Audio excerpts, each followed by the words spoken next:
Hang on. Yes. Starting recording now. Now, hang on a sec. Oh, right. Okay. Hello, lovely lionesses. Right. Welcome today for this Mindset Monday. We have a special treat for you today. We have Toolika Rani for us. We've already given, I've already posted in the group a little introduction about her, but I would like her to briefly tell us about herself. So over to you, Toolika. Hello, Julie. Thank you so much for inviting me on your platform. It is my pleasure to interact with you and through you to other people who would be listening to us. So, a brief about myself, that I am an ex-Indian Air Force officer, a mountaineer, a public speaker, a writer, and a research scholar. So public speaking has been one of my passions right from childhood. And as far back as I remember, I have always been on stage. So my first talk was when I was 10 years old. That was in my school. And since then, stage has been my second home. So this is a little bit about me. I served in Indian Air Force for 10 years, from 2005 to 15. My branch was administration, specialization into air traffic controlling.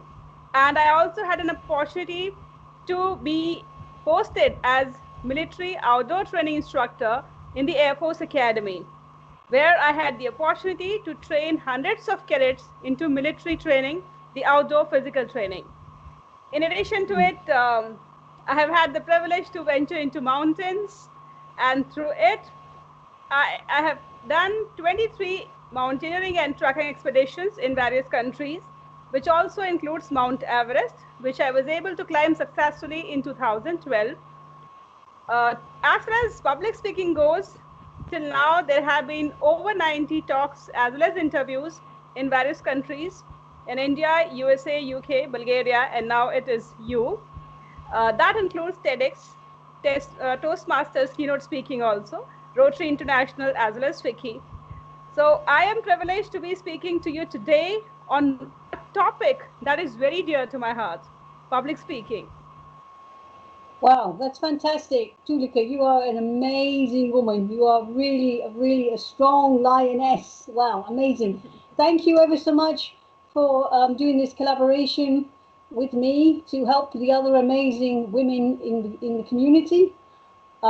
That's fantastic. Yes, we want to ask you a couple of questions regarding your motivational speaking. That's amazing that you've done so many talks already. Wow. Okay.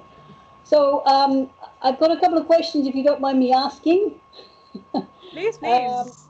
Okay. So the first question I have for you is, I have read that public speaking continues to be a top fear for humanity.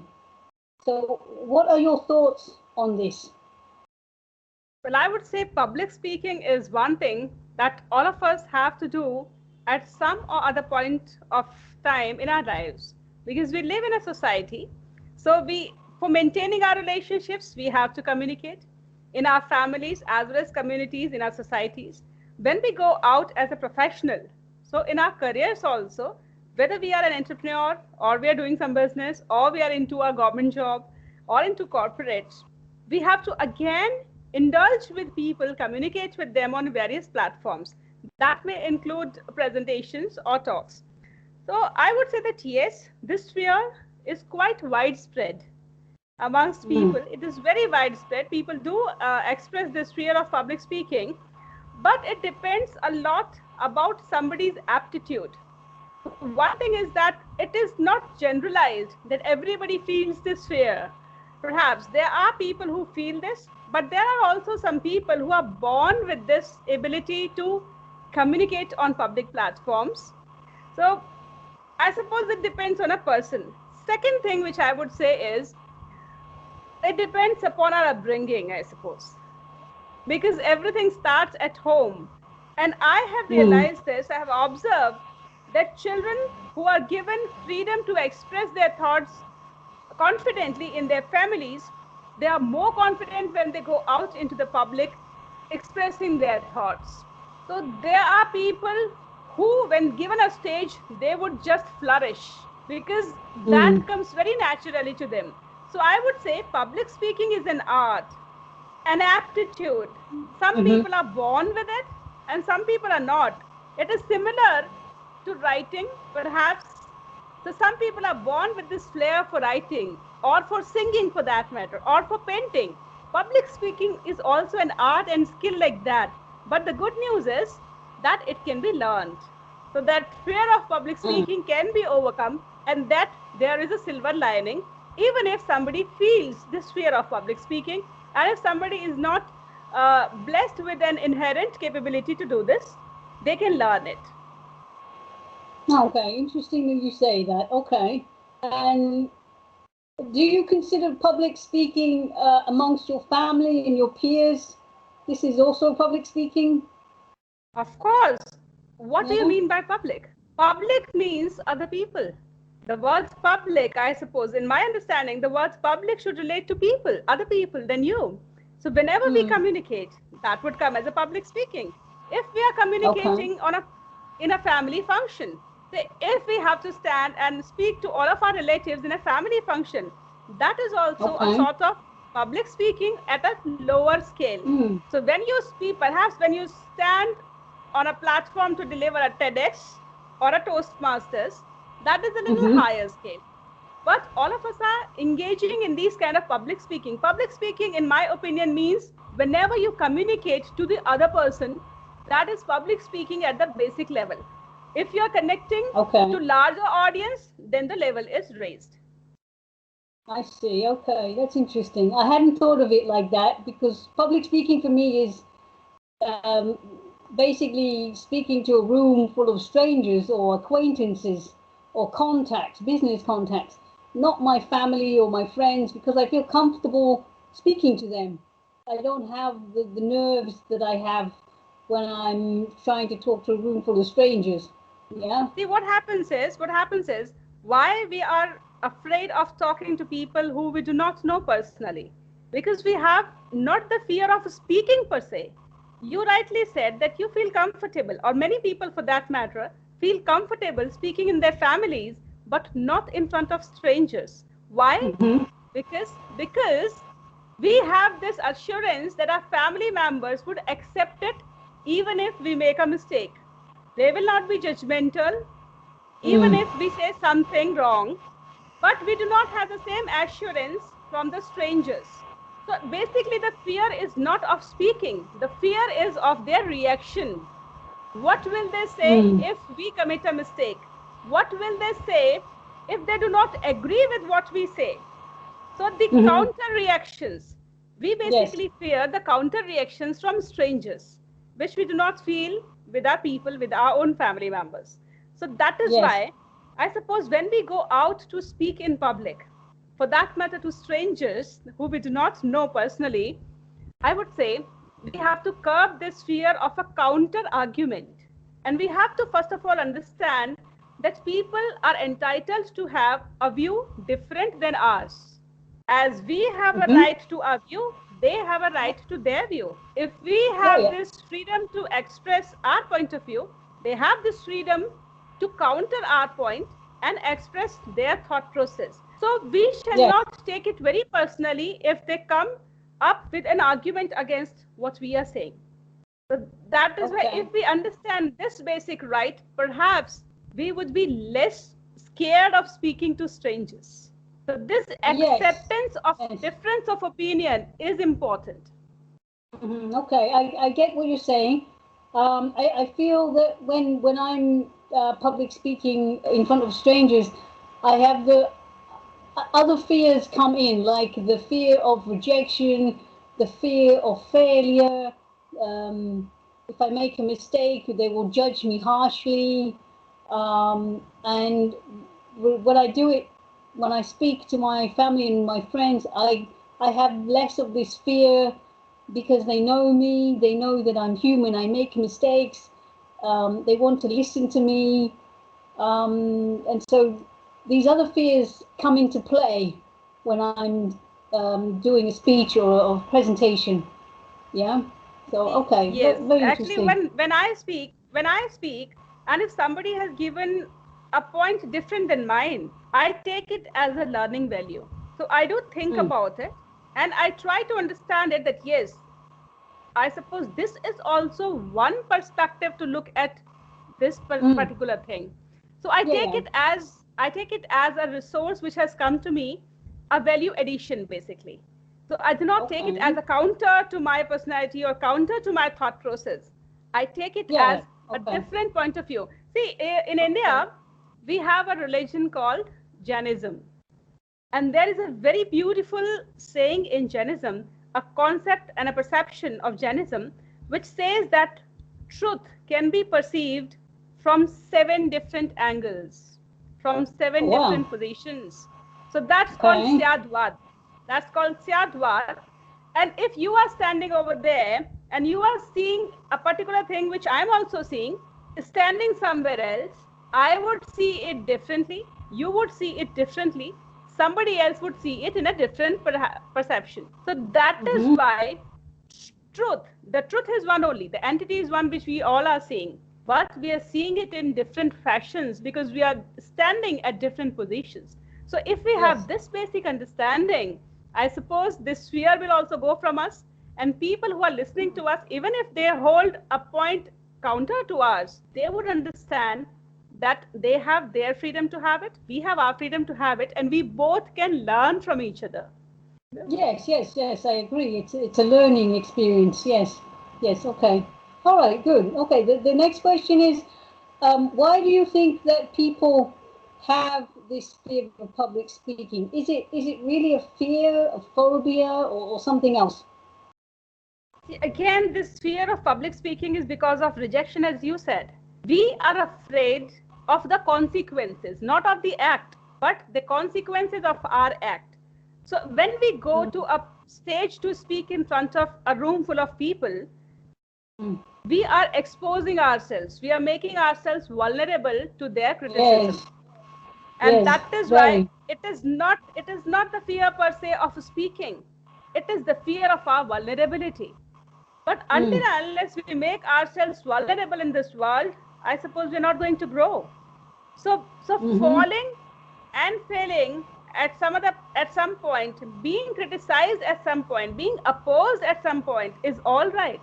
First of all, we have to Yeah, accept this fact of life, that if we are being criticized, it is all right. And we can take it yeah, in a positive way to improve ourselves. See, if we think that we are yes. perfect, we stop Mm. growing. If there is somebody who can pinpoint something which we did not know earlier, that adds as a fuel for my growth. And that is Wow. why it Okay. is all right to go out in the public and expose ourselves, because that will open up my path for progress further. So this is Hmm. how I take myself. And also one thing, Wow. when we stand on the stage, if we fail, if we forget, or if we say something that people do not agree with, that's okay. Because you think of any great people in the human history, whenever they spoke something, were they taken as true in the first instance?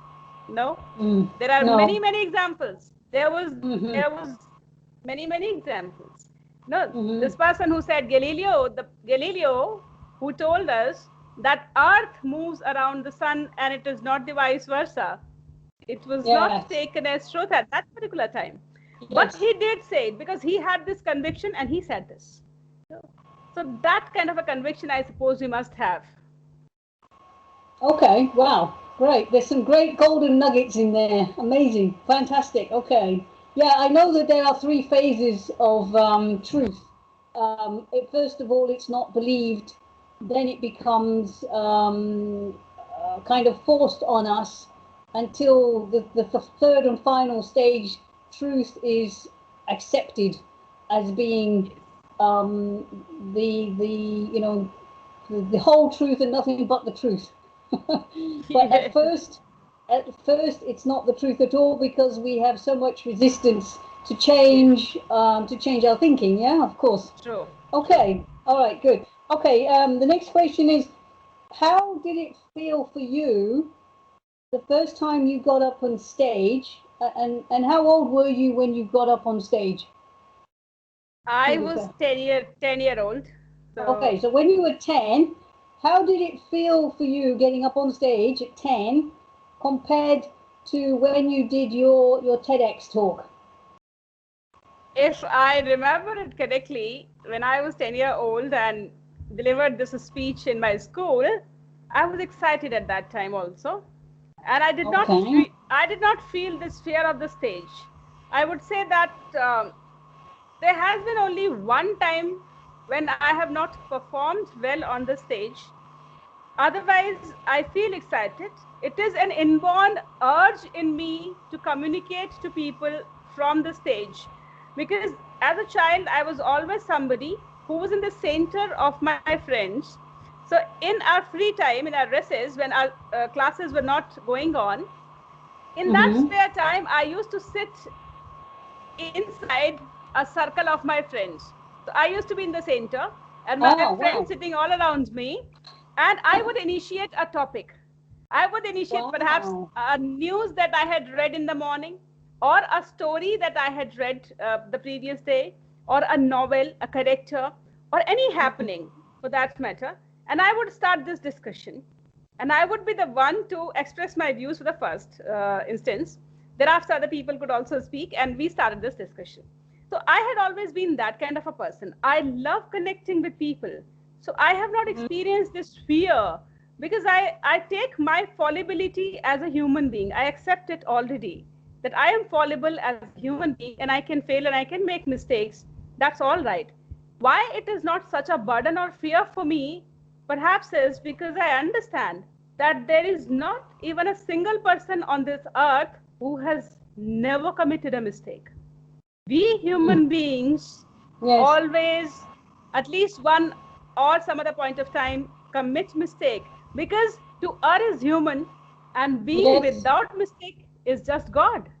So when Yes. everybody fails, when everybody commits mistake, why we shall fear committing mistakes?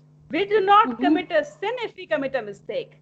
We are not sinners if we commit a mistake. And that too in public speaking. If we forget, so what? If somebody has a different opinion than ours, so what?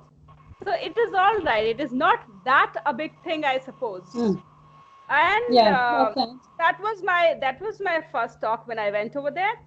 And about TEDx, when I was speaking for TEDx, because see, TEDx is a very prestigious platform, Yes. and Very. and you have this kind of a responsibility to live up to it. So perhaps whoever prepares for TEDx, you know in advance that you are going to speak on this platform and it has a name globally. So your content, your delivery has to match up to that reputation because people are going to look up to you for that. So that suppose puts a kind of pressure on your mind. But Yes. again, I did not feel that pressure because I would tell you that I prepared for my TEDx only for 2 days. But I would say that yes, I Wow. did prepare. Some of my talks, most of my talks, I deliver spontaneously. For my TEDx, I did prepare for 2 days, and I also prepared speaking it out for a number of times in those 2 days. So first of all, I wrote it down, all my thoughts, I timed it, and then I also prepared speaking it a few times. And that was all about it. So I would say that Okay. preparation, I suppose, makes it a little better. When you are under stress, under pressure, and to perform on a public stage, if you prepare, you are more confident and better in that arena, I suppose. Yes, I see. Yeah, we do need to be prepared. Yes, to a certain level. Spontaneity is good for some things. You're in a strong position if you can be spontaneous. Right. Okay. That's great. Fantastic. I Um, would say, yeah, please.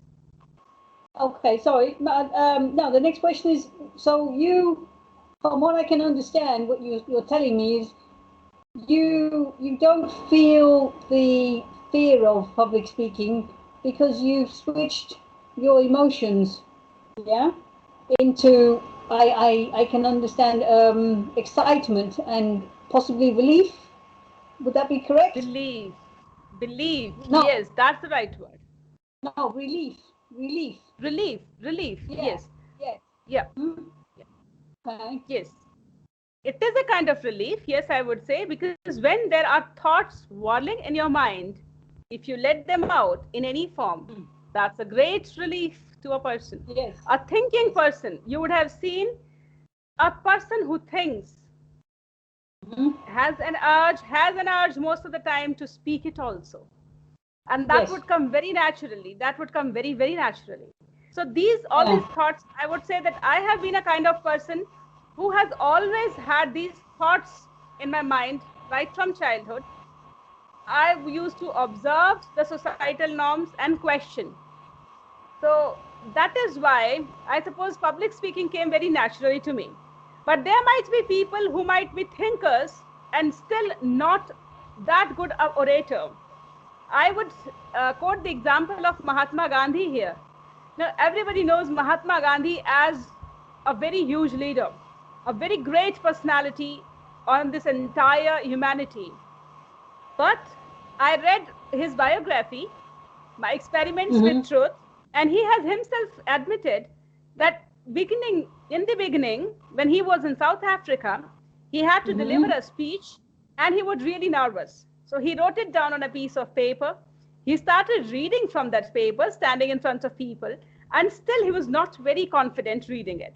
So he was not Oh. that a good public speaker, but he was a great thinker as well as a great Hmm. leader. So I would say that Yes. perhaps public speaking skills are inborn in some people. In some other people, they Mm. might not be that prevalent, but that can be learned. So Mm. basic communication can always be learned and we can overcome this fear. No, Mm. what is Here's a question for you. Sorry. Um, would you say that a naturally born extroverted person would be would have this inbred talent skill of public speaking than an introvert? Yes. definitely that would happen. But it is not to say that an introvert person, if given a stage, will not be able to speak very well. It stems from the conviction of what we are speaking, I suppose. I have Mm. realized that when you speak with conviction, you have no fear. You have Yeah. that courage rather. So if you are Yeah. speaking something which you actually believe in, which you live by in your day-to-day life, you would have no fear of speaking it. Mm. So that I know that yeah, there are some good. Sorry, I know that there are some good speakers out there, and they've become motivational speakers, but they are real introverts at heart. yes. See what So happens is uh, they've learned the skill. yes, for instance, when I speak of one humanity, that is Mhm. also one of my favorite topics that I speak of, that human race is one. Despite Yes. our appearances being different, Hmm. Yes. despite our superficial I differences in, totally agree. Yeah. yes. So when I speak about it, you could feel that conviction in me because there is this genuine belief in me on this particular aspect. When I speak Hmm. about the power of mind over body, there is this genuine conviction in me because I have lived by it. When I was climbing Mount Everest, I saw this, I felt it, I experienced it, I lived it every day for 3 years when I was preparing for it. So when I was failing again and again and trying to climb this mountain again, I felt that yes, mind is a beautiful instrument in our hands, which would make Hmm. our bodies do something, which would alter our situations also. Even if we do not have resources, we can perhaps generate them, find them from somewhere, but our mind is a very powerful instrument that God has blessed us with. So when I Hmm. speak on these topics, the conviction is there within me. And that is why I do not feel any fear speaking them, because I know in Okay. my heart that there is this truth in me. Okay. Good. Wow. Amazing. Okay. Here's another question. What do you do to calm yourself down before you get on stage? Because you feel excited, yeah, not fear, but you feel Yes. excited. Yes. So how do you calm yourself down? Yes. See, when I am walking towards the stage, I breathe long breaths. So Okay. I generally Deep, deep slow breathing. breaths. Okay. Yes. Mhm. So I take these deep breathing. So and Mhm. I collect myself, I compose myself, So in a very graceful movement, I would try to go onto the stage. So I am already calm and composed as a person. So deep breathing automatically relaxes everybody. That is one thing which I do. But even before that moment, when I'm walking towards the stage, what I do is preparation. So even if I have not written it down on the paper, what I'm going to speak, I at least have a mental makeup as to what I'm going to speak, the broad outline. So preparation is the key, I would say, for anything in that life, perhaps. It is not only public speaking, whatever goal that we are trying to attain, whatever arena we are going to perform in, if we prepare well in advance, we are more confident. Also, see, we have to research our topic. If specifically we talk about public speaking, we must research our topic, gather a little more information than we are going to give to the audience, because at the end, if there are questions, we shall be ready for extra material, information, and extra wisdom and insights on that particular topic to answer our audience also. So when we have this knowledge, that we have this information and we have this researched wealth with us, we go more prepared and more confident. We know that we know more than the audience know, because we have already researched it, we have already prepared on it. So this preparation gives us confidence. Okay, I hear you. Wow, fantastic. Great. Wow, you're amazing. Okay. And not the final question. Question number 6. What do you think is the best way to improve your public speaking skills? Best way is to prepare again and again and again, because simulate what you are trying to do on that one final day. In whichever field of life, whatever you are trying to do, simulate it each and every day in your life, and you are going to perform excellently on that final day. This is what I have learned when I was trying to climb. I'm a mountaineer, and I know that I have to climb. So climbing is what I do every day in my life, be it climbing stairs or doing anything. But I climb every day in my life. I simulate that kind of a scenario that I have to climb. So my legs are now tuned to that kind of a motion that they have to raise themselves up to a higher level and put down the step there. This is also applicable to public speaking. So if somebody has to speak, one must simulate that kind of a situation to speak. Speak in front of your friends, speak in front of your family, speak in a timed fashion. If you are going to deliver a timed speech, time your speech when you're preparing at home also. Look at yourself. Look it in the mirror at yourself. Because when we look in somebody's eyes, in somebody's eyes, perhaps we forget. So that is what I have heard many people saying, that when we look in somebody's eyes, we forget what we were about to say. So the best practice, the best way to do anything excellently is to do it each and every day. Do it repeatedly and you will master it. In the beginning, it would seem very difficult, perhaps ridiculous, and you will be miserable at doing it. But, but when you persist, the persistence is again a very wonderful thing that we human beings are blessed with. If we persist, our mind and our body gets tuned to it. So that thing becomes easy. Yes, it becomes easier, and the easiest to do then. And later on, we start enjoying it. You know what happened was, when I got into mountaineering, I really hated it in the beginning.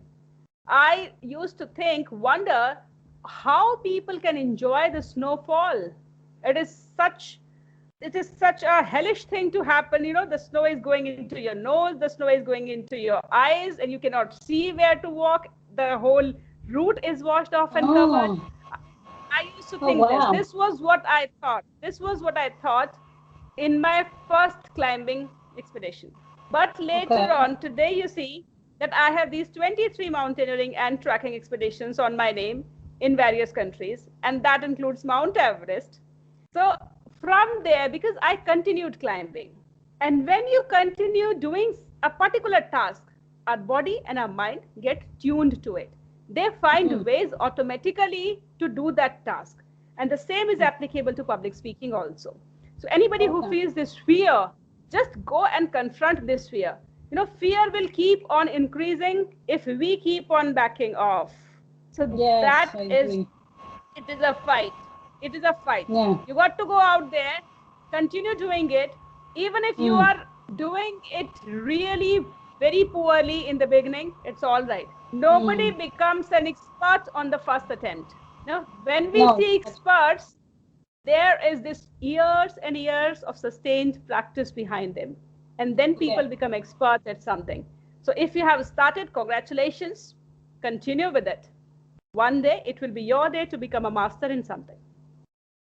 Oh, okay, interesting. I do have a story to tell. When I was doing a sponsorship presentation for Vickers Defence Systems to get onto a 1-year graduate program to be sponsored throughout the year, I had to do a presentation. And my fear of public speaking was very big back then, even bigger than it is today. And I remember practicing and different people, different audiences, family and friends. And in the end, I think I must have practiced it 8 times. It was so important to me.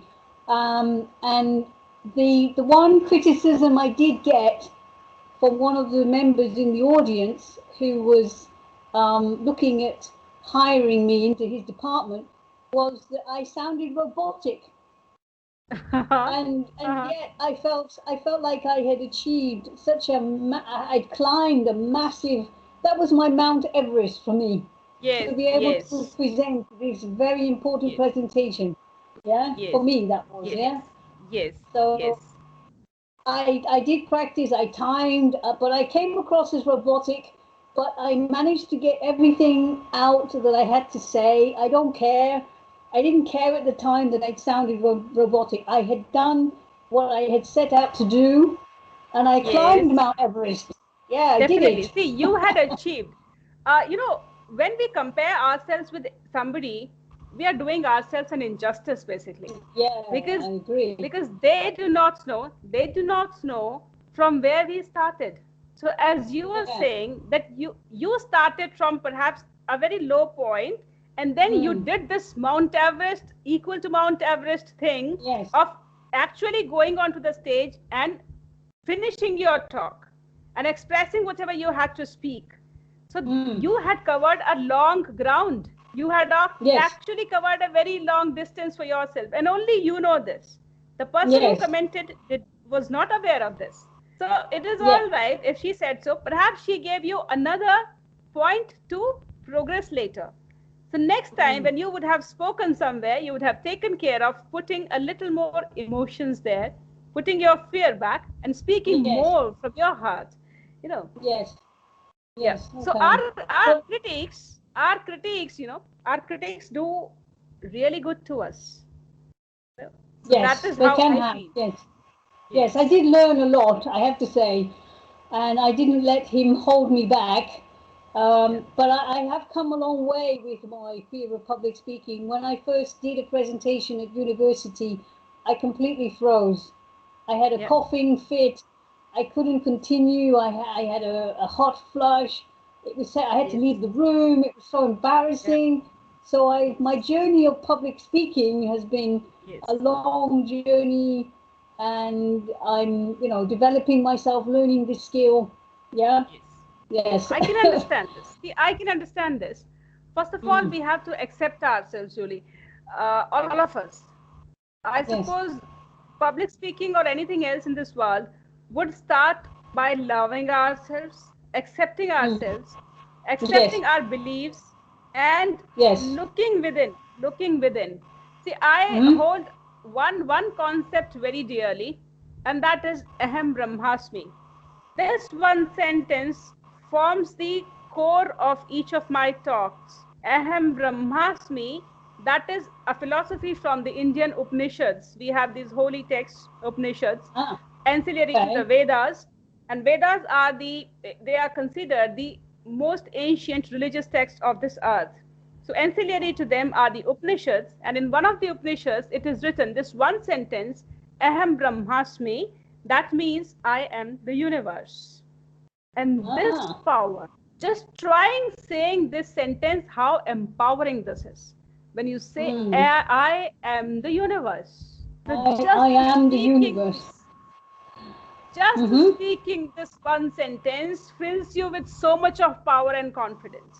And you can create your own universe around you. Now, every day when we connect with ourselves, we are tapping into that inner reserve of energy which all of us have. And that is when I suppose this confidence also comes, this calmness comes. The composer that we were talking of, the composer comes from that self-knowledge.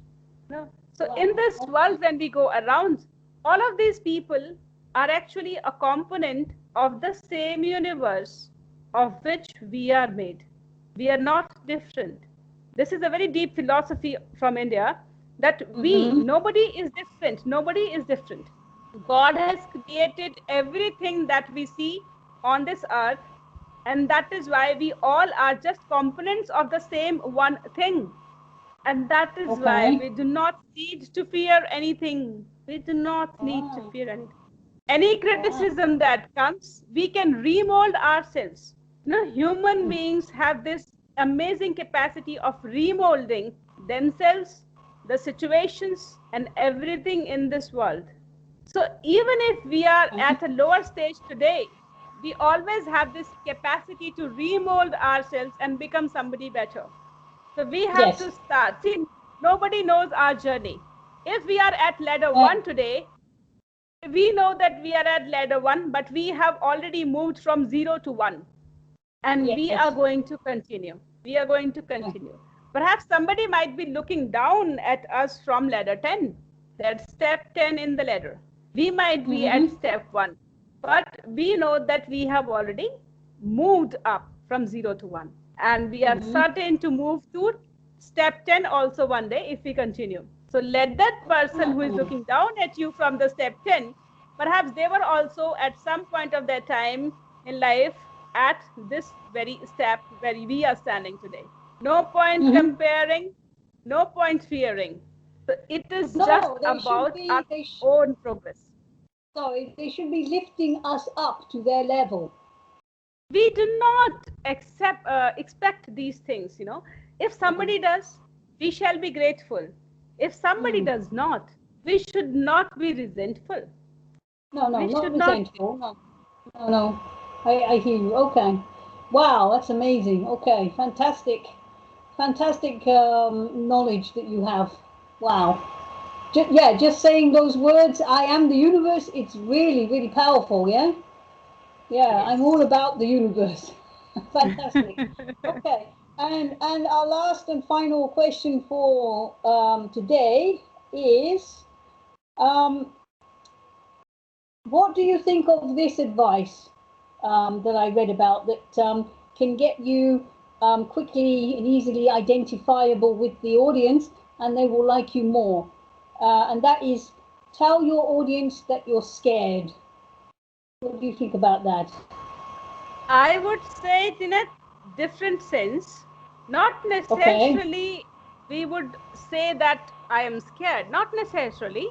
Yes, it is very important to establish a connection with the audience right in the beginning of your speech. But try to find out something with which most of the people identify. I will give you an example that today morning I had a talk at Rotary International Club. So it was a conglomeration of various Rotary clubs. They had invited me. It was from Delhi. They had invited me to deliver a talk. I had chosen the topic mind over matter.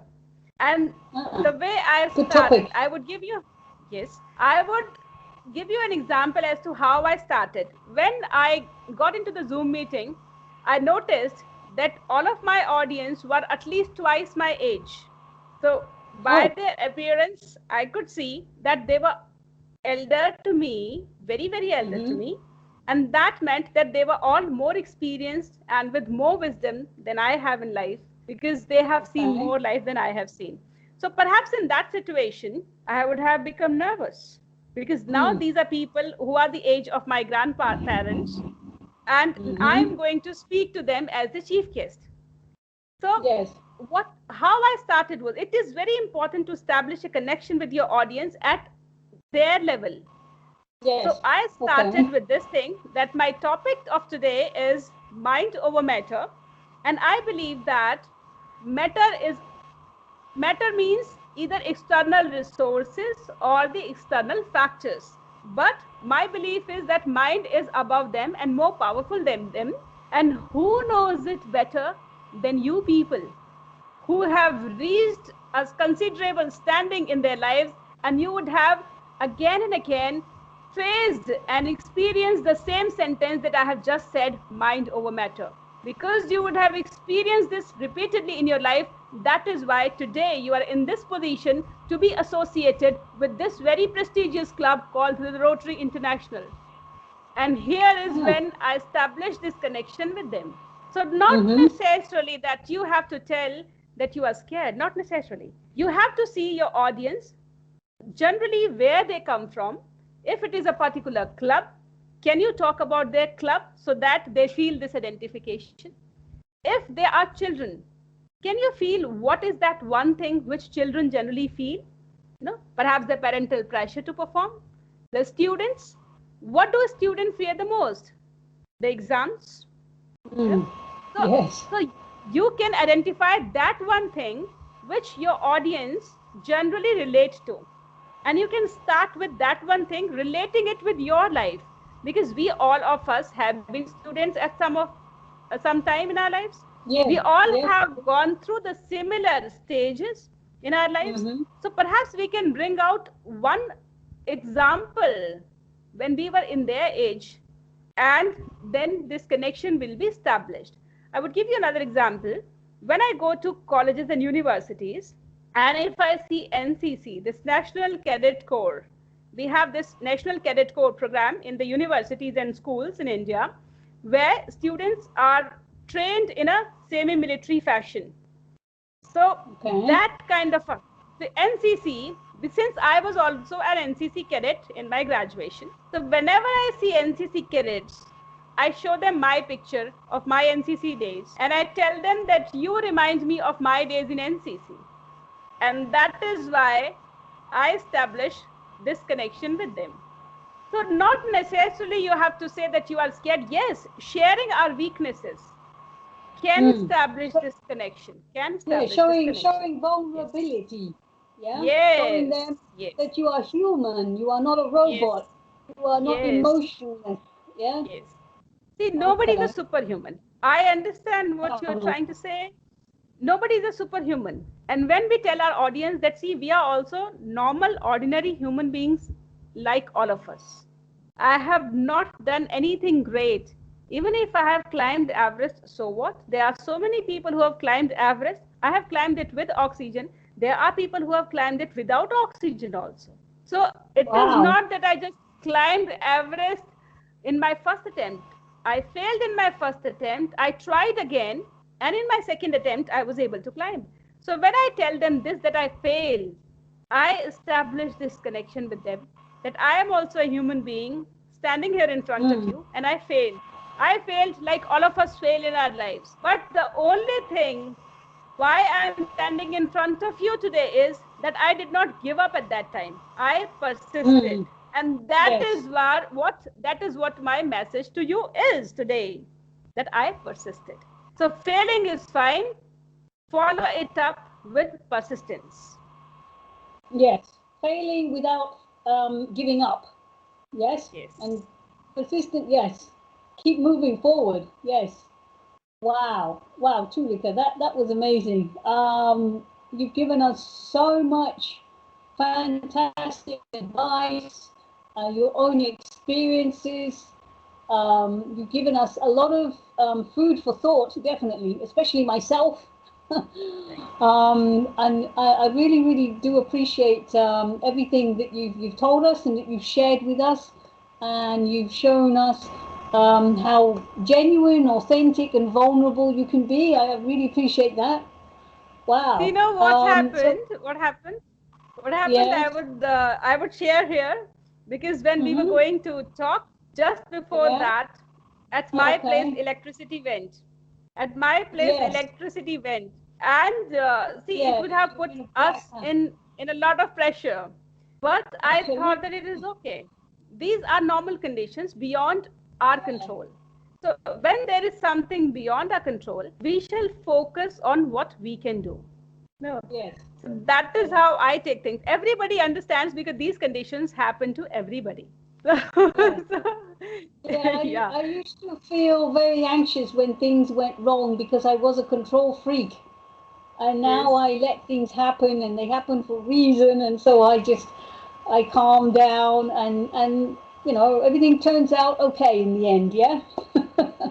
Yes, definitely. Everything turns out good, and people understand. You know, this knowledge that people out there understand because they go through the similar situations. So this really helps. Yeah. Even the experts, Tony Robbins, he has technical problems too. Yeah. Yes. All right. Okay. So thank you ever so much. Wow. I cannot thank you enough for your time, for your expertise, for sharing your experiences, for showing how authentic, genuine, and vulnerable you can be. And you're amazing. I am really happy that you're in the community. So it's really good. Yes, so thank you so much. I hope everybody in the community enjoys this chat that we've had, and they make notes. They need to have a pen and paper making notes. Definitely. So I want to thank you again for your time and for everything that you've presented today. And it's been a nice chat. It's been lovely to get to know you. I really appreciate that. Okay. Thank you so much. It has been wonderful talking to you because you are a wonderful human being and a wonderful host also. So you have come a long way, Julie. You have come a really long way. And I'm sure that you're going even further higher. So do continue this. And thank you for giving me this opportunity to speak to you and to come on your channel here on this platform of the Unleash Your Lionessness. Wow, that's really great. we all have this power. We all have this power within us. Yeah, we do within us, and I'm trying to bring it out of all these women who I know are so scared, and yes, I know they feel so unworthy of so many things. Yes, so thank you again for your time, and perhaps we can do another talk in the future. We will discuss it.